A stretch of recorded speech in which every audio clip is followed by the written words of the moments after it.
número 1 dice, ¿por qué son tan ofensivos el altar y la cruz?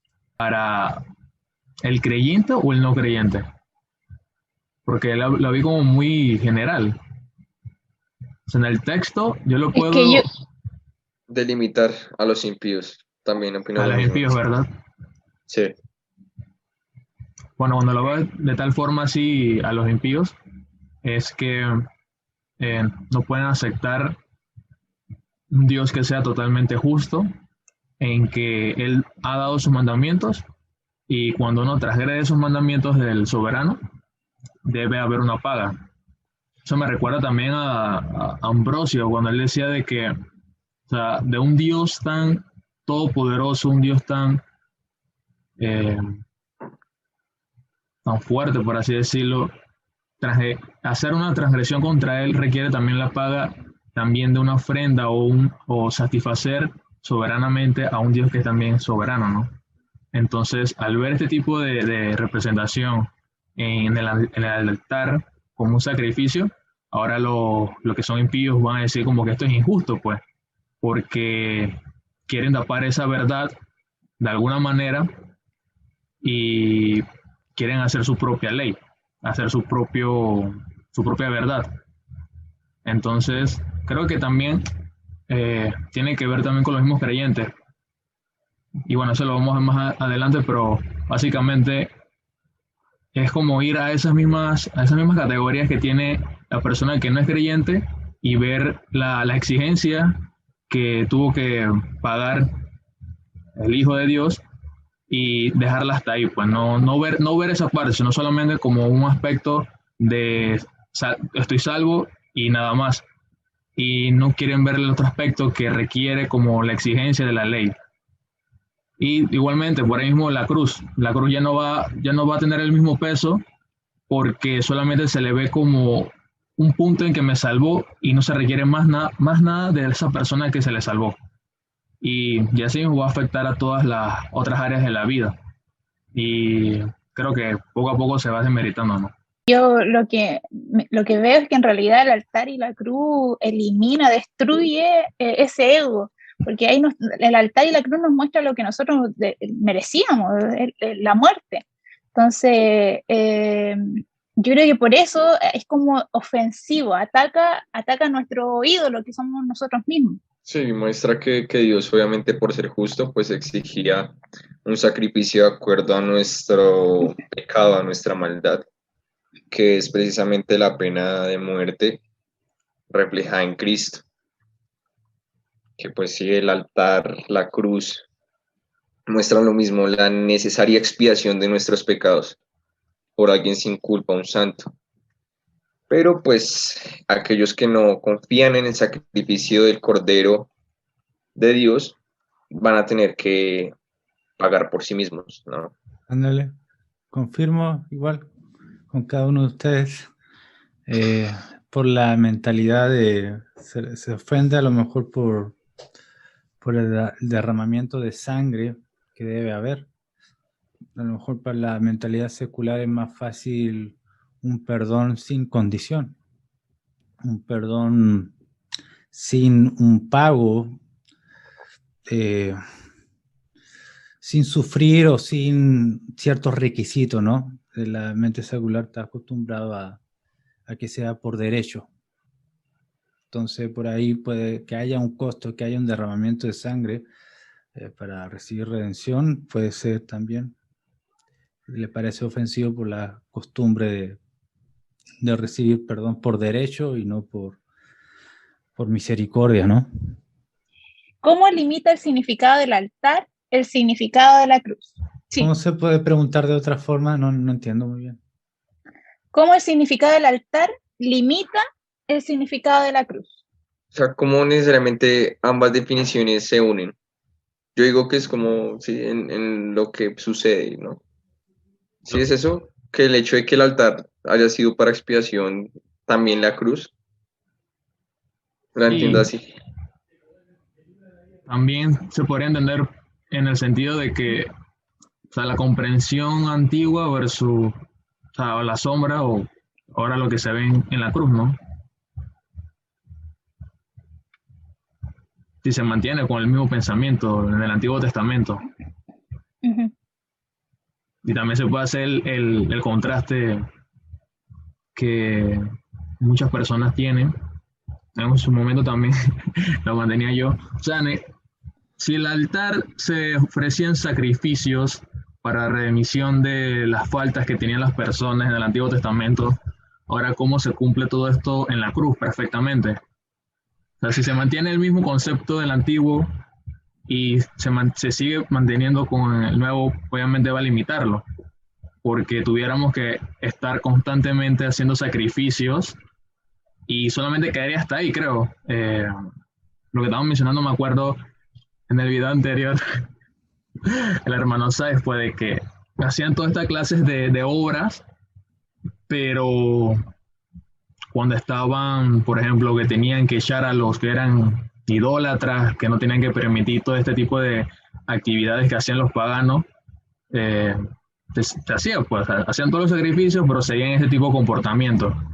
Entonces, ahora ver a Dios hombre que cumplió perfectamente todo, o sea, aprendió obediencia y lo hizo completamente, y que asimismo fue entregado en la cruz, que se tuvo en ese momento como lo peor, ¿no? Estar en la cruz, y que ahora toda esa salvación no se vea reflejado en todo lo que Cristo ganó, pues es de todo, pues todo es de Dios.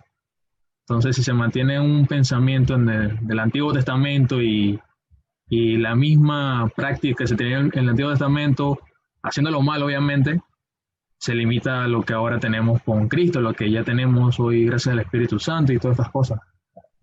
Lo veo de esa forma.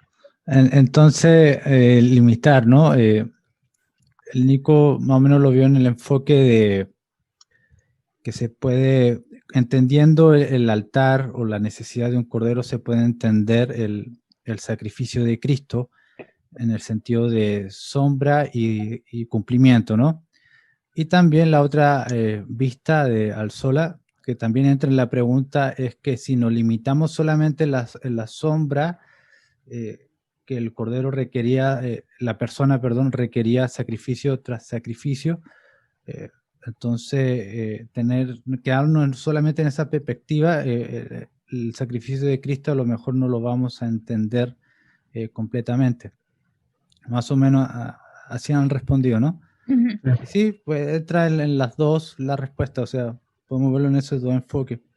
Y nada más estar de acuerdo nomás, o sea, concuerdo de que la realidad del Cordero era una sombra y como dice Hebreo, en realidad no quitaba el pecado, ¿no? Era una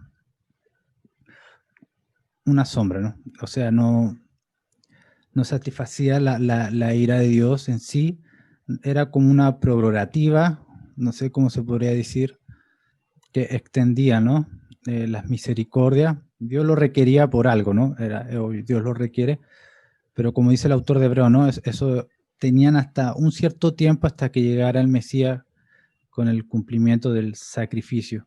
Entonces, en Cristo es nuestro Cordero, lo dijimos también en estudios pasados, y solamente necesitamos ese sacrificio, y después del sacrificio viene toda la responsabilidad del creyente. Que el altar es la muestra de la pena de muerte, ¿no? De que era necesario que a causa del pecado, pues alguien tenía que morir, bien sea nosotros o alguien en nuestro lugar. Y por eso creo que delimita el significado de la cruz. Porque sí, obviamente, como ya hemos dicho, es una sombra. Entonces, si Cristo es el cumplimiento, para nosotros los que creemos en Cristo, el altar viene siendo esa esperanza de vida, de que aun cuando merecíamos la muerte, alguien iba a pagar por nosotros. Pero aquellos que quebrantan la ley y no tienen fe en ese sacrificio, merecen el justo juicio o la justicia de Dios que se representa en la pena de muerte, bien sea en el altar en el Antiguo Testamento, que representaba pues visiblemente la muerte, igual en la cruz, que para nosotros pues es nuestra esperanza. pero para las personas que actúan en contra de la ley del Señor y que actúan impíamente, en vez de ser esperanza, es la expectativa de juicio. Entonces, sí, yo creo que delimita muy bien el significado de la cruz. O sea, no podríamos desprender el uno sin el otro, porque si viéramos solamente el altar y si viéramos solamente la cruz, no tendría ese significado, sino serían simples sacrificios comunes de cualquier religión, pero para nosotros, pues obviamente tienen detrás toda una teología que habla de la expiación y la remisión de nuestros pecados.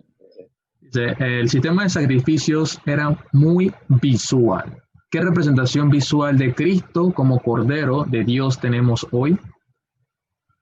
¿Puede apreciarse la segunda al margen de la primera? Explica.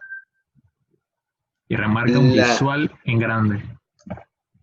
La segunda a imagen de la primera. Me imagino que la Pascua, primera imagen.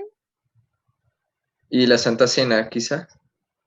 No, o sea, los sacrificios en el Antiguo, y creo que es eso, el sacrificio del Antiguo y el sacrificio de Cristo en el Nuevo. Sí, pero pues cuando preguntas sobre la señal visible que ahora tenemos, creo que hace referencia a la Pascua de la Santa Cena. Yo lo vi por ese lado. ¿Pueden repetir la pregunta una vez más? Dice, ¿qué representación visual de Cristo como Cordero de Dios tenemos hoy? Ya. Y después dice, ¿puede apreciarse la segunda al margen de la primera? Si es necesario ver la sombra. O sea, nosotros ya sabemos de la venida de Cristo y la muerte y resurrección. Entonces, lo que nos está preguntando es que si necesitamos volver ver las sombras del Antiguo Testamento, o sea, si tienen importancia, porque ya nosotros ya tenemos esta representación visual de Cristo estando en la cruz. Entonces, es como que si ya tenemos esta parte de la historia, desechemos la otra. A eso se refiere, me imagino. Eso es lo que me da más sentido a la pregunta. Yo no entiendo, es que si tenemos alguna representación visual, porque al inicio de la pregunta es, el sistema de sacrificios era muy visual, ¿sí? O sea, la gente veía al cordero morir y desangrarse sobre el altar. Y la pregunta que viene es, ¿qué representación visual de Cristo como cordero de Dios tenemos hoy? Y pues yo, cuando se me hace esa pregunta, yo solamente pienso en la Santa Cena, ¿sí? Porque Cristo mismo la establece como la representación de su sangre, del pacto y de sacrificio. Sí, tienes razón. Y ahí seguirá la pregunta, ¿cómo puede apreciarse la segunda al margen de la primera? Y yo consideraría que en la segunda pregunta, no. No podemos contemplar por medio de la Santa Cena el sacrificio del Cordero en el altar. Okay. De la misma representación simbólica e incluso en la misma imagen. Pero pues no quiero equivocarme y que me tachen de hereje. Entonces le pido a hermano Sáenz que por favor conteste. O sea, viéndolo de los dos puntos de vista, ahí creo que es importante resaltar los aspectos que se veían en el antiguo, porque después no podemos entender qué es lo que estaba pasando en la Santa Cena. O sea, el cuerpo, el pan, la sangre, el vino. Entonces, no sé, como tú dijiste, que no se puede apreciar, o sea, tienen que estar las dos y comprenderse a cabalidad, o si no vamos a desmeritar una o vamos a exaltar algo que no es y no vamos por nuestro propio pensamiento, pues. Así que es importante tener y pensar, por ejemplo, en el altar, cómo lo veían y por qué Dios lo dio en ese momento, para también apreciarlo ahora perfectamente en la cruz. En la cruz y también como lo respetamos también en la Santa Cena.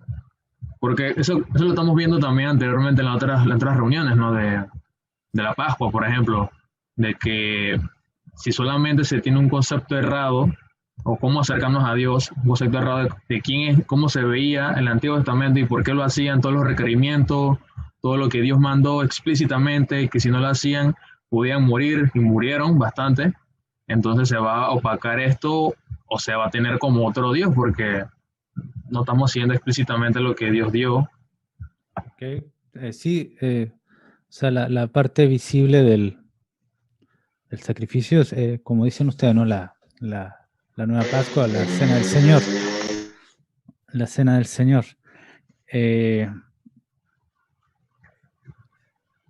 Con la segunda pregunta está muy difícil. Es que los sacrificios, como decía Nico, ¿no? Era muy visible, pero a la vez también era constante. Cosas que ya no se requiere ahora con el sacrificio de Cristo. No. Es como dice la Escritura, ¿no? Un sacrificio para siempre. Entonces, y como dice también Pablo, ¿no? La Santa Cena, que es un sacramento, hacemos memoria de él. Hacemos memoria de la muerte. Entonces, la función de la Santa Cena no es tan fuerte como el sacrificio de Cordero, porque se hacía constantemente, se requería que fuera así. Pero en el Nuevo Pacto no se requiere ya algo ya tan fuerte como el sacrificio repetidamente, sino es uno para siempre. Y como ya es suficiente, entonces lo que vemos visiblemente es solamente hacer memoria de él, porque ya no se requiere repetir. Entonces en la cena del Señor recordamos o hacemos memoria de su muerte. Y esa es la función visible, recordar su muerte. Sí, que el memorial pues aún carga los símbolos, ¿no? Del cuerpo y la sangre del Señor, de lo que era necesario para poder expectar la expiación, de esas imágenes visibles que nos hacían entender que era necesario la muerte de alguien inocente para la remisión de nuestros pecados. Sí, por eso nosotros hacemos memoria de ese sacrificio del Señor y el Señor mismo da como la pauta, que haríamos eso en memoria de Él, que esa sería la sangre del nuevo pacto y que nosotros cada vez que observáramos ese sacramento, ese símbolo, tendríamos que traer a memoria esto. Sí, ahí pues hay diferencias entre luteranos, romanos y nosotros en cuanto a cómo comprendemos el sacramento de la Santa Cena. Pero el hecho de ver el símbolo y de traer a memoria la expiación es lo que se debe resaltar. Pienso yo, sí, se utilizan elementos diferentes, pero nos ayudan a traer a memoria lo mismo, ¿sí? La sangre, la nueva alianza, el nuevo pacto, la expiación, el perdón de los pecados y la necesidad de que alguien muriera por nosotros. Cuarta. Dice, explica cómo el hombre que determina su propio acercamiento a Dios viola las prohibiciones expresas en el segundo mandamiento. Bueno, por el hecho de crear una imagen diferente. Sí, yo, de acuerdo a lo que leí, el altar representaba como ese único medio, esa única forma de acercarse a Dios, esa única posibilidad de que el hombre pecaminoso y pecador se pudiera acercar a un Dios santo. Y en el momento en el que reemplazamos ese único medio, pues ya está quebrantando el mandamiento y está buscando acercarse a Dios de manera incorrecta, como lo veíamos en la charla anterior. Solamente hay un medio por el cual podemos acercarnos a Dios y es el que Dios mismo ha determinado. Si bien en este caso estamos hablando del sacrificio de Cristo como mediador, pues a Cristo mismo se les pone como tal, como el único medio por el cual el hombre puede acercarse a Dios. Él es el único mediador entre Dios y los hombres. Y la escritura es muy clara en presentarlo, tanto en el Antiguo como en el Nuevo Testamento. No hay otra forma en la que el hombre se pudiese acercar a Dios a no ser de que hubiera alguien que expiara con su propia vida por los pecados que éste ha cometido. Y ya el hecho de buscar hacerlo por otro medio es bien sea por nuestra propia fuerza, nuestras propias obras o cualquier otra imagen que nos llevaría a la idolatría. y adorar a un Dios diferente, porque nuestro Señor, nuestro Dios que se manifiesta en las Escrituras, no permite otro medio para acercarse a no ser del que mismo expresó y reveló a los hombres, que es Cristo y su expiación en la cruz. Sí, también que, o sea, es como, o sea, todo lo que hizo Cristo acá en la tierra y ahora que viene una persona y declara otro camino, es como despreciar todo esto o tenerlo como poco o sea, como errar totalmente en el blanco acerca de lo que, cómo se debía hacer, porque todo lo que hizo Cristo, todo el sufrimiento, toda la obediencia que aprendió y que hizo, y manteniendo en todo momento siempre eh, la ley de Dios, sus mandamientos y todo lo que implicaba, ¿no? Entonces ahora que otra persona pueda determinar el acercamiento a Dios, es como que todo lo que hizo Cristo no fue correcto. Realmente este es lo que yo estoy planteando es lo correcto. Entonces ahí es totalmente una pena capital ahí. Entonces hay que tener en cuenta esto al momento de siempre estar acercándonos a Dios, lo que requiere y también por qué fue puesto en ese momento. Todo lo que implicaba tener un altar y que en ese altar tuviera que morir. En el Antiguo Testamento morían los corderos constantemente, moría el animal, y ahora que Cristo lo hace en el Nuevo Testamento y muere en la cruz perfectamente, o sea, esa era la verdadera paga que tiene que pasar para todo hombre que ha pecado y que ha transgredido su mandamiento. Amén. Respondiendo igual, hay escuelas escatológicas también que se enredan.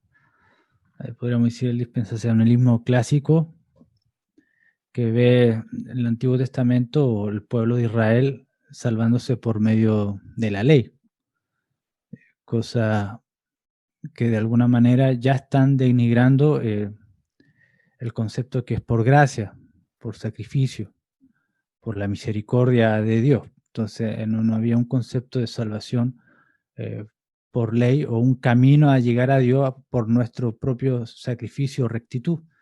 Es un concepto y un problema de una mala teología, y la misma escuela también enseña que en el milenio los judíos van a seguir haciendo sacrificios. Entonces, se enredan otra vez, ¿no? El camino es Cristo, sí, pero van a seguir dando sacrificio en el templo se va a restaurar. Entonces, es una cosa bien rara, ¿no? De no entender las sombras, sus propósitos, leyes temporales que tienen su cumplimiento en Cristo para poder ordenar las ideas. Entonces, eso trae otros caminos, como la división de dos pueblos, Israel y la iglesia, son dos redenciones diferentes, son dos pactos diferentes, dos tratos diferentes. Entonces ya empezando desde ahí se empieza a complicar mucho y sin querer están mostrando esa doble vía. El otro punto también es en cuanto a la expiación.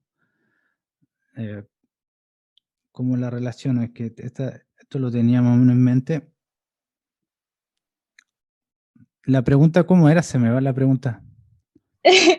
¿Cómo el hombre que determina su propio acercamiento a Dios viola las prohibiciones expresas en el segundo mandamiento? Ok. Ya, sí. Es que todo aquel que sus pecados no son expiados va a buscar otra vía por su naturaleza muerta, no como víctima, sino por su misma condición.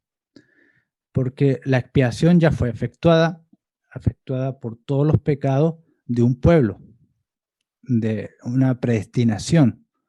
Entonces, la predestinación se va a manifestar en aquellos que abrazan este camino real, porque sus pecados ya han sido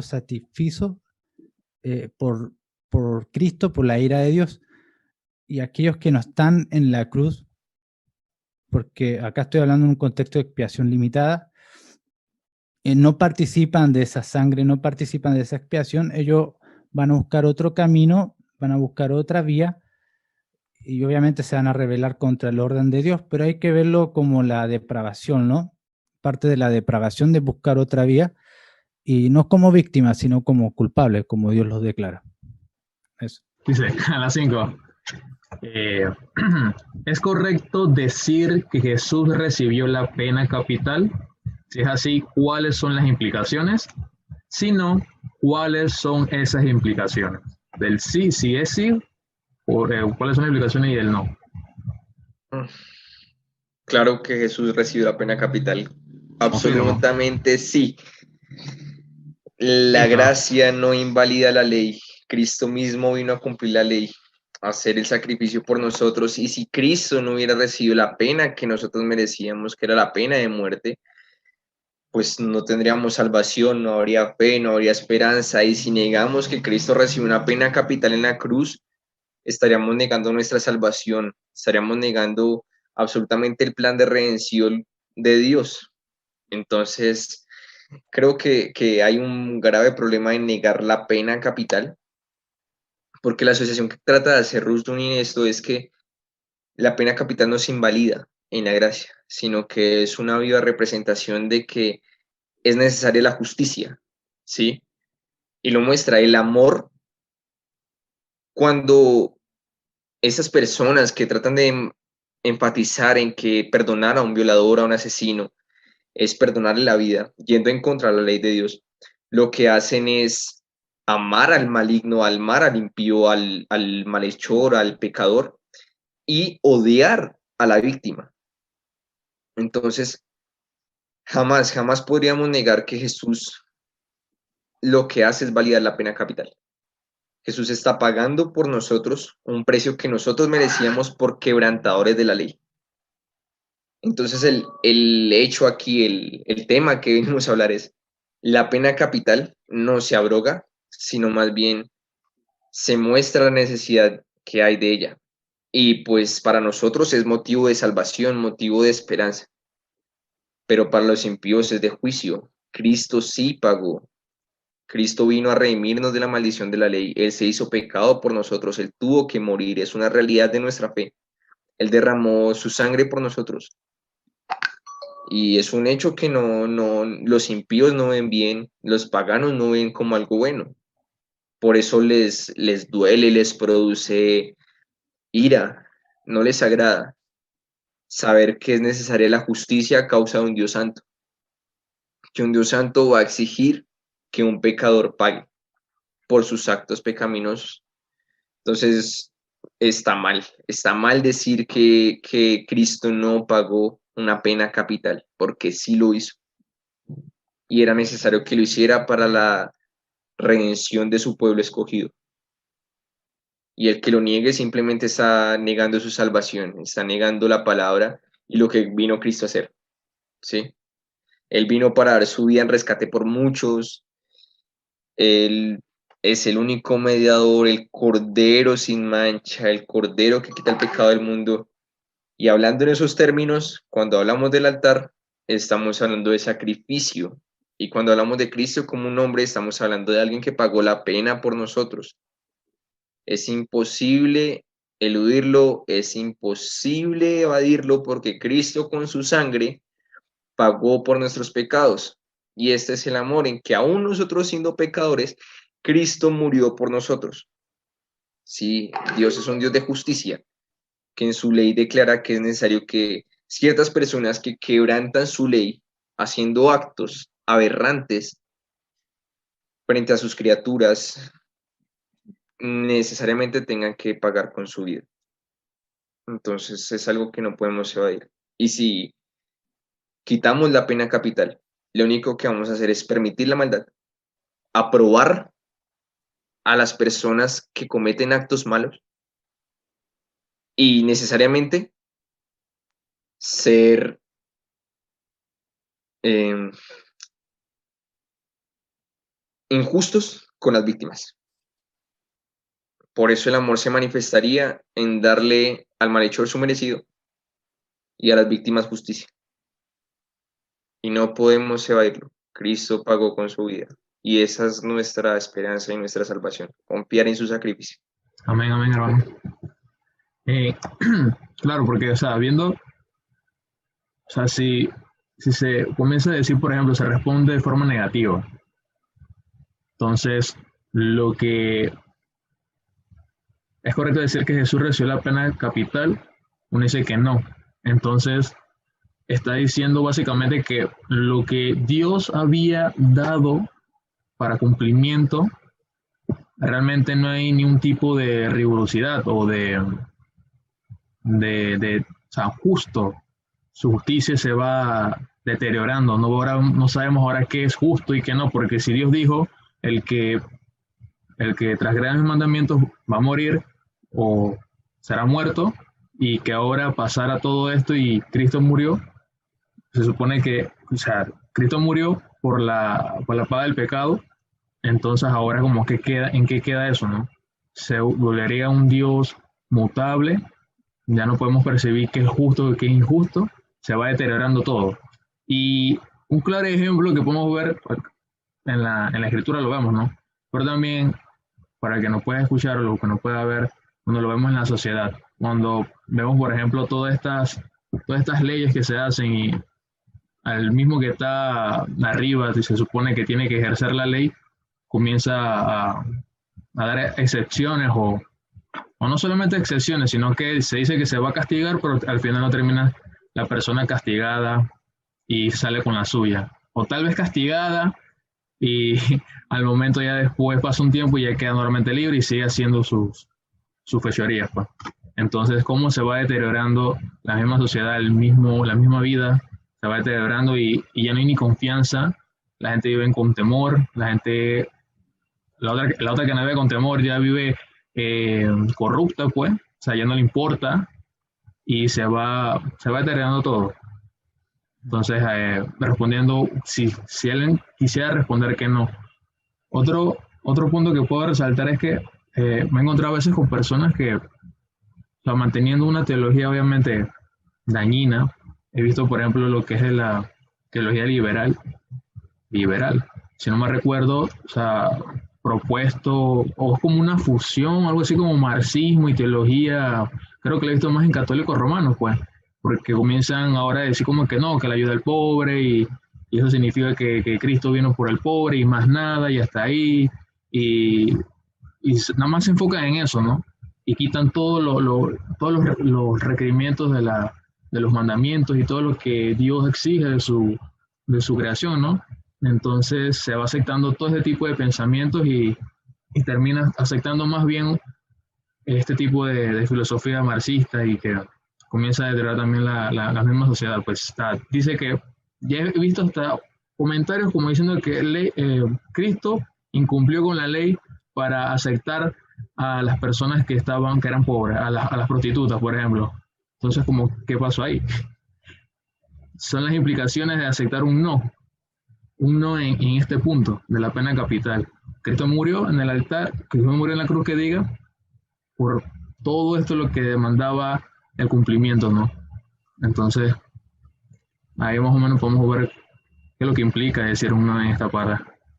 A mí me llama la atención de los cristianos, bueno, no, más que nada en los cristianos, tenemos la responsabilidad de los cristianos, que hablan tanto del amor incondicional, que perdonemos, pero la condición es Cristo, y Cristo nos está demostrando que su misma ley la cumple. Lo otro también que me llama la atención es que me acuerdo que hace un tiempo estaba hablando sobre este mismo tema de la pena capital, donde decían, entonces ya, si volvemos a la ley del Antiguo Testamento, entonces tendríamos que, los niños que no obedecen a sus padres, tendríamos que matarlos. Pero hay una implicación súper importante en ese mandamiento, que hablan cuando ya los niños son incorregibles, que ya están afectando el orden de la sociedad. Habla de que si tanto el castigo para alguien dentro de la familia, imagínense cuánto más exigente será fuera de la familia, en la sociedad. Entonces, la pena capital está pidiendo orden. O sea, eso es lo que a mí me llama la atención del tema en general. Y sabes que hay un punto que no hemos tocado y es el hecho de que no es remisible. Nadie puede pagar para poder evitar la pena capital. O sea, incluso están números donde se dice que no podemos recibir dinero a cambio de la vida de un asesino. O sea, no es como en la ley actual, que pueden chantajear a la justicia corrupta para evadir la responsabilidad de sus actos, sino que necesariamente tienen que haber justicia. Nosotros no podemos ser comprados de ninguna manera. Y en el caso en que hablas es muy, muy sensato porque no podemos aliviar la ley por causa de la gracia, sino que más bien la gracia nos da el medio para poder obedecer la ley. Cristo mismo pagó por nosotros y Cristo mismo nos da esa salida de la pena capital que nosotros merecíamos. Concuerdo. ¿Qué añadir? Bueno, estar bajo la gracia es saber que nos salvamos de la pena de muerte. Ese debería ser el verdadero concepto cuando se predica ese pasaje, ¿no? Ya no estamos bajo la ley, sino bajo la gracia. No es algo mágico, no es algo de repente que ahora Dios quiso dar gracia, no. El punto es que es la condenación, ¿no? El estar bajo la ley no es porque nosotros somos víctimas, sino porque somos culpables. Y la ley nos demanda muerte. O sea, lo que al ir a la ley, vemos que no estamos ante Dios, estamos totalmente inmerecidos de su gracia y necesitamos muerte. Entonces, el decir ya no estamos bajo la ley, sino bajo la gracia, es porque hubo una condenación, hubo una muerte, hubo alguien. Por eso más adelante Pablo dice, ¿no? Todo aquel que está en Cristo Jesús ya no tiene condenación. Entonces, el concepto de decir que estamos bajo la gracia descansa de una pena de muerte en Cristo, descansa de una condenación ejecutada. Porque si no lo vemos de esa perspectiva, caemos en lo que hoy en dice, ¿no? Hoy estamos bajo la gracia, otra era, otros propósitos de Dios. Entonces hay que entenderlo de esa manera, ¿no? Condenación, pena de muerte, recibimos en Cristo, lo recibimos en Cristo, porque Cristo es el que recibe toda la condenación y la muerte que merecemos, y por eso estamos bajo la gracia. Ahí está la condición. El amor de Dios se manifestó mostrando y cumpliendo las condiciones, no incumpliendo. A veces vemos a Dios como incumpliendo, pero no, Él cumplió las demandas de su propia ley para darnos vida. Entonces es muy importante el concepto de pena de muerte y cualquier delito que neguemos la pena de muerte, entonces nos estamos negando a nosotros mismos de la redención que Cristo hizo por nosotros al pagar nuestra pena de muerte.